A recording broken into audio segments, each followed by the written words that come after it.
tumble into the world, or at some other moment? The answer, it turns out, is a journey. And we started that journey in a small one-bedroom apartment about an hour's drive north of Toronto. Oh, I love my sports. I love my Blue Jays. They're going to be better next year, I hope. They need me to coach them. They'll be winning, I'll tell you. Every baseball season, Fred Crittenden, a tall, solidly built guy, plants himself in front of his television, where he listens to the games. Fred doesn't watch them because he can't see. I went blind. I was 35 years young. Fred has retinitis pigmentosa, an inherited condition that led to the deterioration of his retinas. Within a single year, 1985, he went from perfect vision to total blindness. The last thing I saw clearly was my daughter Sarah. She was 5 years old then. I used to go in at night and just look at her when she was in the crib, and I could just barely still make her out, like her little eyes, or her nose, or her lips, or, you know, her chin and that kind of stuff. And even to this day, it's hard. Over what period of time did you come to terms with it? Took me about a year. And now you don't have any light perception. I have no light perception, total darkness. Today, over 30 years later, Fred navigates his world just fine. I love cooking. I can cook grandmother.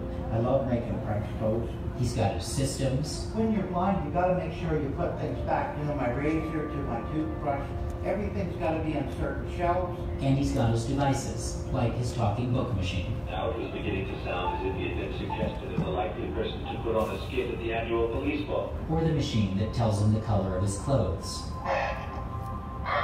So there's a lot Fred doesn't need help with, including syncing up with the 24-hour day-night cycle. Oh yes, I eat pretty near the same time every day. In the mornings, you know, let's say 8 and 12, and then 5 o'clock until supper time.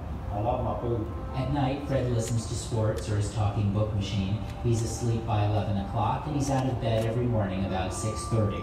That may not seem remarkable, except that our 24-hour circadian clocks are controlled by light. If you never saw any light, you would slowly shift your sleep cycle so that you'd start falling asleep later and later. Marla Feller is the head of the neurobiology division at UC Berkeley. But what happens is every day you go out and look at the sun, and it entrains this circadian clock to be on a 24-hour cycle. And so we're faced with a mystery.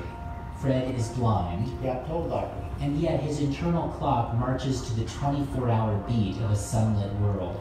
This ability is rare among people who are totally blind because they're not sensing light, and the cue to regulate the 24-hour clock just isn't there. So what makes Fred different?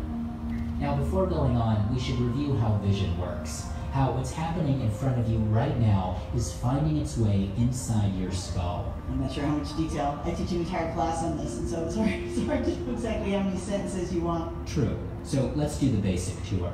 Vision starts with photons. A photon, so you can think of it as a little packet of light. Photons are like rain, a soft rain of light that bounces off the objects around you and falls into your eye, through the pupil, where it's focused onto your retina. And the retina, you can think of almost as a little brain. It's made up of lots of different kinds of neurons that process that light. You're probably familiar with two of those neuron types that take light and turn it into information. Michael Doe is a neurobiologist at Boston Children's Hospital and the Harvard Medical School. You have the rods, which are extraordinarily sensitive, and they let us see in starlight. And then you have the cones that compare the different colors in the world to give you your sense of color vision. The rods and cones of the retina translate that rain of light into electricity, which crackles along the optic nerve, a superhighway to the visual centers of the brain, where the signals are decoded into a moving image. No surprises here. It's how we've understood how our eyes work for over a century. So in Fred's case, his retinitis pigmentosa means all his rods and cones are dead. His optic nerve is basically dark. The superhighway's got none of the traffic that Fred needs to see the world in front of him. And yet... Oh yes, I eat pretty near the same time every day. Which brings us to a guy named Iggy Provencio, a biologist now at the University of Virginia, who in grad school in the 90s was studying the same phenomenon in a group of mice. These mice, despite being completely blind, can still reset their circadian clock in response to light perfectly well. Over and over, Provencio watched his blind mice use light to tune their sleep-wake cycle. And so he became convinced there was some other photoreceptor at work besides rods and cones. My goal was to identify this mythical photoreceptor that we thought existed. But he couldn't find it. Frankly, the balance of my graduate career was a failure. So all he could do on his posters at scientific meetings was show the evidence, show what his blind mice were capable of, and assert that some other cell type must exist. You could sense skepticism every time somebody spoke through better work. We used to joke around that you could find our posters just by listening for the laughter. I just don't believe it was the response. I just don't believe it. Provencio finished up grad school and went on to a different lab to take up work on a different animal altogether, the African clawed frog. The frog is really a disgusting looking animal. It has a very slimy skin. And that skin contains cells called melanophores. When these skin cells detect light, they darken with pigment, which helps the frog blend in with the stream bed below. Provencio's job was to find what it was in these cells that responds to light and triggers that reaction. And this time, he succeeded. We identified this new photopigment. That is, a molecule that does something when it absorbs light. This new photopigment, which we named melanopsin because it came from melanophores. And then Provencio looked for melanopsin where someone else might never have looked, the frog's eye. And we saw that melanopsin was also in the retina. But interestingly enough, it wasn't in the rods or the cones. It was in a completely different class of cells. Provencio's next step was obvious. He went back to his mice, and incredibly, he found melanopsin in the mouse retina too.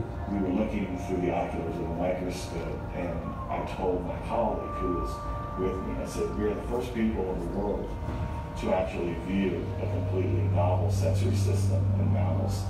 We had finally accomplished something we wanted to do for many, many years. I mean, what a coincidence. We in no way were these intellectual giants. It was just pure luck.